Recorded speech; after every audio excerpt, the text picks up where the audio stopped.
Bismillahirrahmanirrahim. Assalamualaikum warahmatullahi wabarakatuh. Di sini saya mau menjelaskan tentang uji multikoliniaritas. Jadi menurut Ghazali, uji multikoliniaritas bertujuan untuk menguji apakah model regresi ditemukan adanya kolerasi antara variabel bebas. Model regresi yang baik seharusnya tidak terjadi kolerasi di antara variabel independen. Salah satu cara untuk mendeteksi ada tindakannya multikoliniaritas di dalam model regresi dapat dilihat dari nilai tolerance dan lawannya. Variance Influence Factor atau VIF.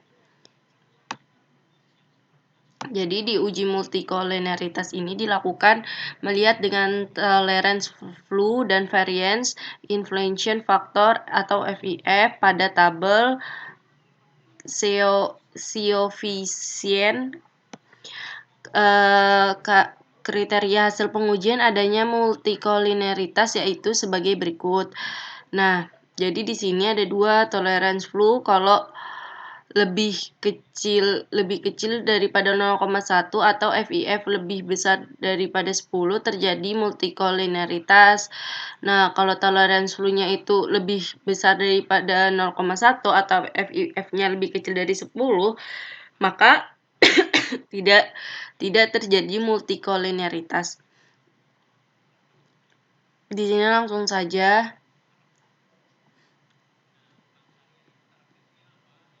saya buka SPSS, langsung masukin data seperti biasa. Terus habis itu udah diubah kan, ini desimalnya ke 0. Terus langsung kita ke analyze.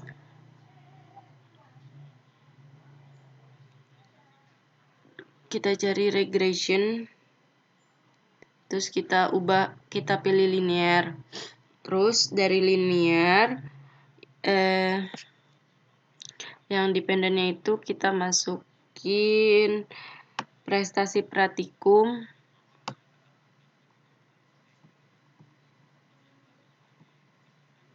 Terus yang ini kita masuk prestasi praktikum. Terus yang independen kita masukin kemandirian belajar.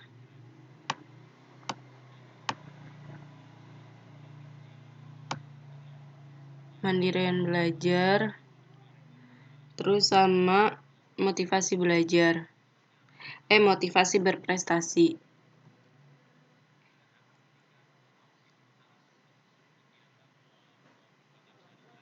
Di statistiknya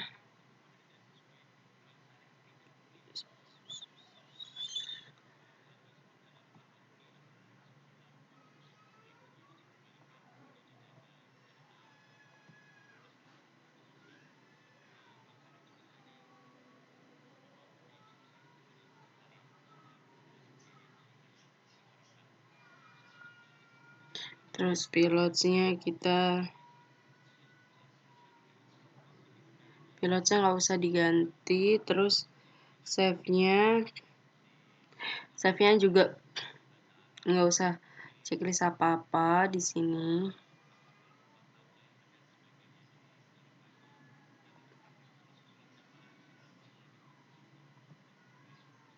Langsung di oke aja.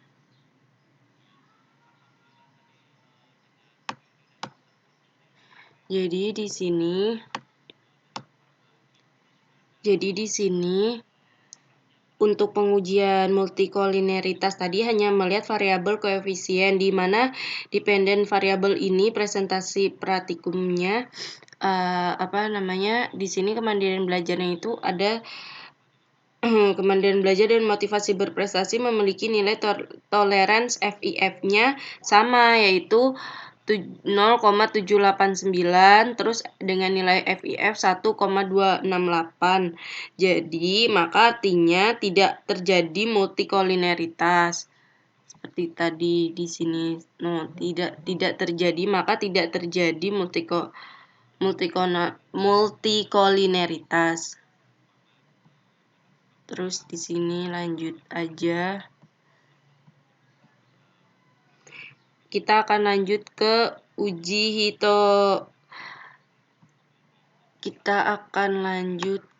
namanya uji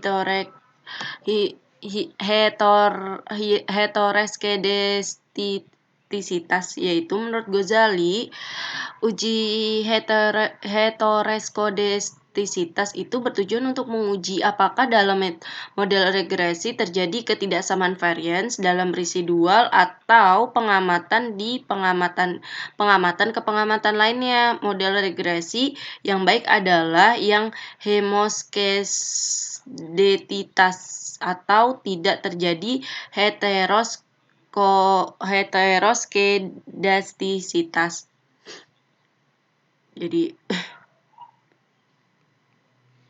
Jadi untuk mengujinya kita langsung uji grafiknya, langsung kita ke analyze. Dari analyze ke regression, terus ke linear. Plotsnya ini kita masukin, ini nggak usah. Plotsnya itu di bagian X-nya kita masukin ZPRD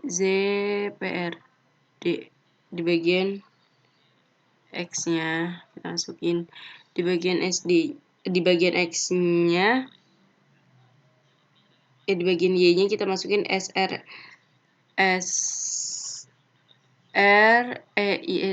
ini kita contain, terus kita oke. Nah, di sini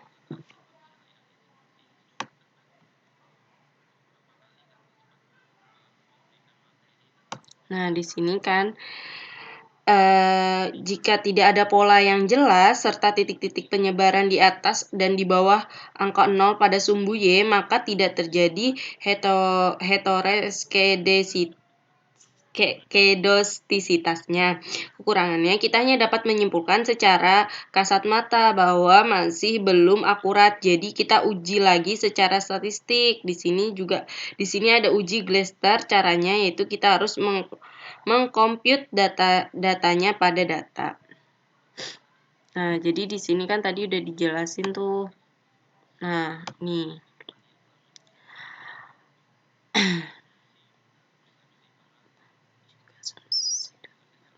Nah, di sini kan tadi udah dijelasin. Terus kita akan lanjut ke pengujian data selanjutnya.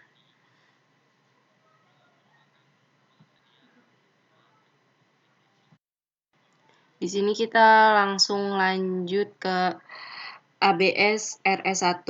Langsung ke transform.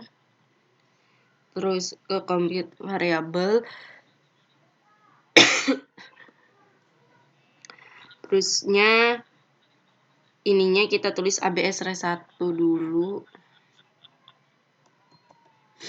ABS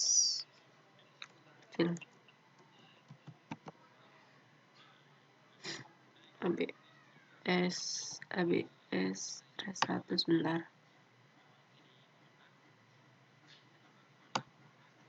ABS RS1, terus di sininya di function groupnya kita pilih all, terus abis itu di sininya kita cari ABS.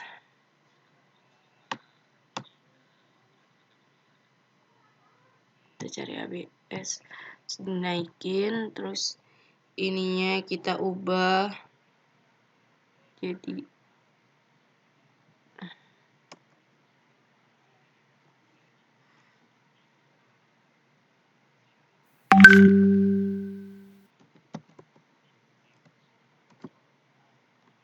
RS1.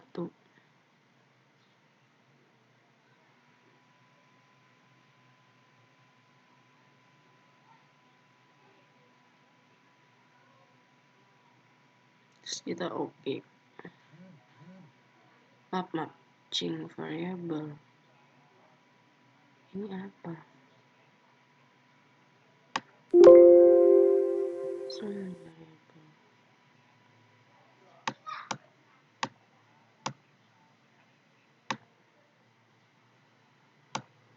Terus di sini kita ubah kita klik analyze, terus regression, kita ke regression, terus abis itu dari regression ke linear seperti biasa, linear, terus dependennya ini kita ubah ke ABS 1. Ini dulu, terus ini kita masukin ABS 1. Terus kalau independennya tetap, statistiknya regressionnya kita pilih estimate, terus ini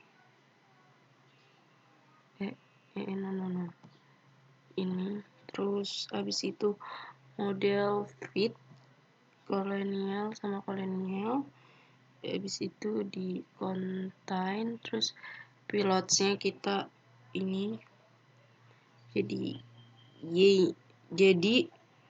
y-nya itu SR ya, tetap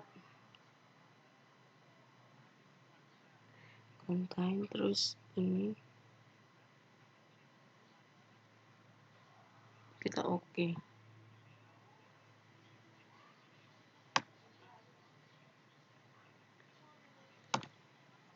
Jadi penjelasannya, kita lihat di sini ada tabel koefisien dependen variabel ABS 1 bisa dilihat dari signifikannya. Kemudian belajar diperoleh 0,0217 nih, 0,21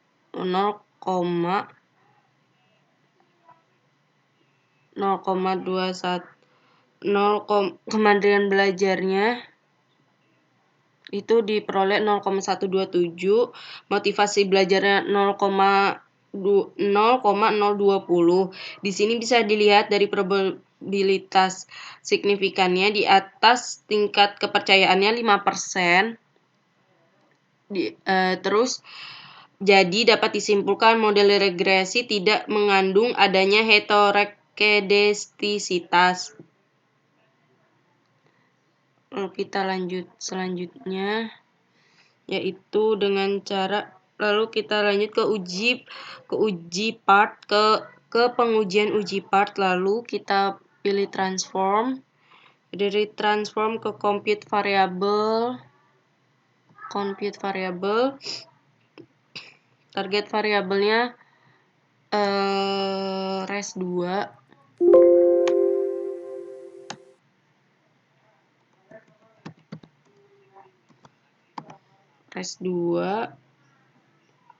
fungsinya tetap sama ke all, terus function ini ke ln,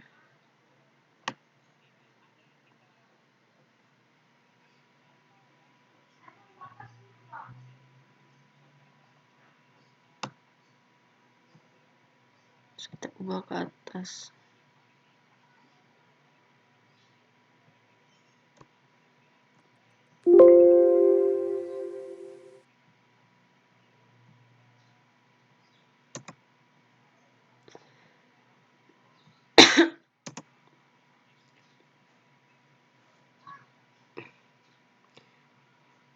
Masukkan ln-nya, masukkan res1.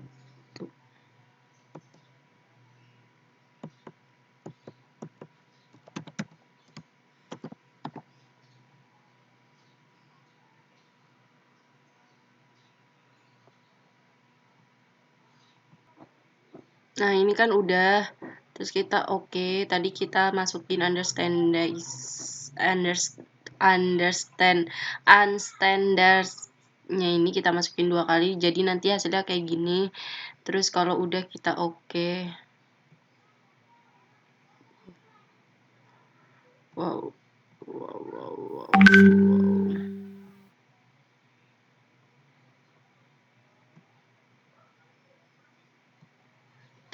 Oke, nggak bisa di oke. Sebentar. Terus ini tadi kita tambahin tanda bintang di atasnya, terus kita oke. Terus kita lanjut dulu ke analyze, ke regression, ininya kita ubah jadi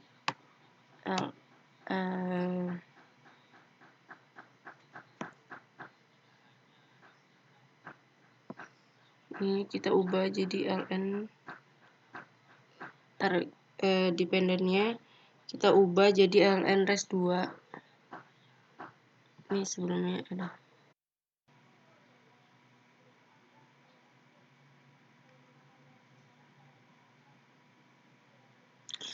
Jadi tadi kita mau buat lagi, jadi masukin lagi ke ln res 2, terus mereka diubah, terus langsung di oke.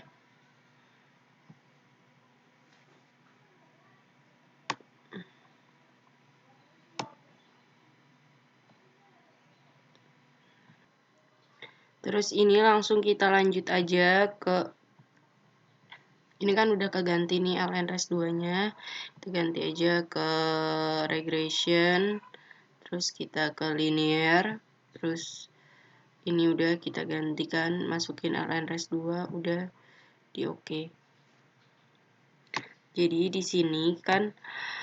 di sini di nilai koefisiennya itu kemandirian belajar itu nilai signifikannya 0,620, terus motivasi belajarnya 0,817, dan itu di atas 0,5.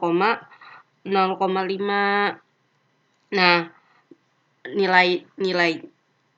jika nilai signifikannya itu di bawah 0,5 berarti itu terjadi hetero. Tapi kalau di atas 0,5 kayak gini nih, kayak kemandirian belajar kan 0,620, terus sama motivasi berprestasinya 0,817, maka pada tabel koefisien di sini tidak terjadi gejalanya hetero. Mungkin cukup sekian dari saya. Wassalamualaikum warahmatullahi wabarakatuh.